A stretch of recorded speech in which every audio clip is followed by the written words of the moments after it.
Bismillahirrahmanirrahim ve bihi nestaîn.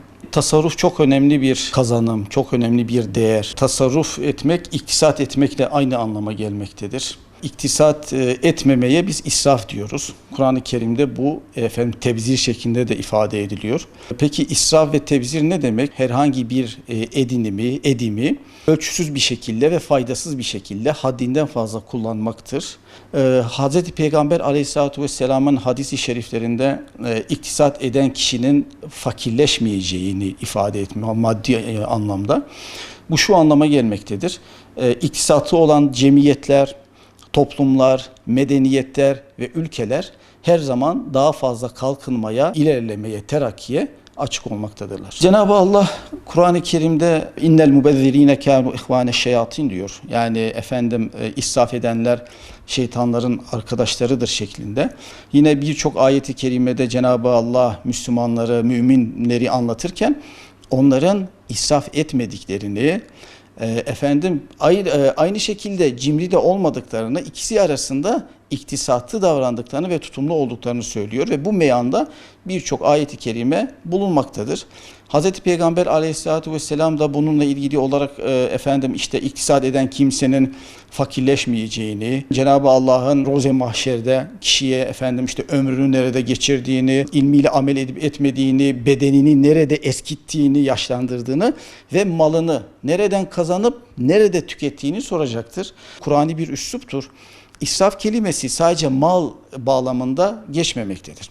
Yani orada mesela aşırı günah edenler de onlar nefislerine karşı zulmetmişlerdir, israf etmişlerdir, aşırıya kaçmışlardır ifadesi var. Buradan şu çıkarımı yapmak mümkündür. Öyleyse israf sadece malda gerçekleşen bir durum değildir. Zaman israfı vardır, zihin israfı vardır, enerji israfı vardır, emek israfı vardır. Sosyal medyadan özellikle gençlerimizin bu kadar zaman harcayıp tamamen zihinlerini geliştireceklerine tamamen böyle mekanik bir şekilde büyümelerinde bir israftır. Şimdi normalde insan zihni, biz eskilerin şeyini okuduğumuz zaman yüzlerce cilt dolusu kitap ezberleyebiliyorlardı. Yani zihin öyle bir şey ki insan ezberlediği müddetçe daha fazla gelişen bir yapıya sahiptir. Cenab-ı Allah muhteşem bir yapı bize sunmuştur. Ama biz orada devamlı böyle bir şeye gençler endekslendiği zaman üretemezler. Olduklarını tüketirler. Tembel bir jenerasyon ve nesil yetişecektir. Bu ciddi anlamda bir israftır. Yani zihin israfı çok önemlidir. Zaman israfı, zaman çok değerlidir. Hz. Peygamber Aleyhisselatü Vesselam insanlığın çoğunun aldandığı iki nimet vardır. Biri sıhhat, biri boş vakit diyor. Dolayısıyla boş vakitte zaman harcama. Bütün bunlar israftır. Bana soracak olursanız mal israfı, su israfı, ekmek israfı bunlar ciddi anlamda hastalıktır. Toplumsal illettir.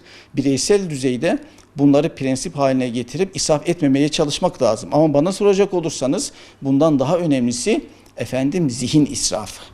Yani zihni olumlu, güzel şeylerde harcamak, zihinsel faaliyetleri üretken olacak şekilde insanlığa ve Müslümanlara fayda sağlayacak şekilde geliştirmek çok önemlidir. Böyle olduğu zaman kalkınmamız da ilerleyecektir. Sosyal mesafeler de tabakalar arasındaki o şeyleri de kalkacaktır ve israf düzeyinde düşeceğine inanıyorum.